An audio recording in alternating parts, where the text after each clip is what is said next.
कुछ समय पहले हमें दाल में काला लगा। चुनाव के नतीजे आते थे, मूड एक तरीके का होता था, रिजल्ट दूसरे तरीके का। छत्तीसगढ़ और मध्य प्रदेश के रिजल्ट हमें लगा कुछ ना कुछ गलत हो रहा है। और फिर महाराष्ट्र में पहली बार हमें सबूत मिला, विधानसभा और लोकसभा के बीच में जादू से नए वोटर आते हैं और जहां भी इन नए वोटर्स ने वोट किया वहां वोट बीजेपी को गया। और हमने इलेक्शन कमीशन से कहा कि आप हमें वोटर लिस्ट दीजिए, वीडियो रिकॉर्डिंग दीजिए। ना उन्होंने हमें वोटर लिस्ट दी और ना उन्होंने वीडियो रिकॉर्डिंग। क्या इलेक्शन कमीशन बीजेपी की मदद कर रहा है? इसके बाद हमने एक टीम सेटअप की और हमने उन्हें कहा कि आप जाइए, एक कंस्टिट्यूएंसी में जाके ढूंढिए, सच्चाई ढूंढिए, किस प्रकार से चीटिंग की जा रही है, किस प्रकार से यह काम किया जा रहा है और कौन कौन इस काम को कर रहे हैं।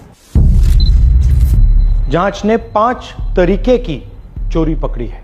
डुप्लीकेट वोटर, जिसका मतलब एक वोटर के नाम वोटर लिस्ट में अनेक जगह आ रहे हैं।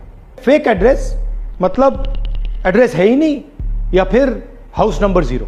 Bulk voter in single address, मतलब एक छोटे से घर में 40, 50, 60 लोग रह रहे हैं। इनवैलिड फोटोज, छोटी सी फोटो है या फिर फोटो ही नहीं है, और वो जो छोटी फोटो है वो दिखती भी नहीं है।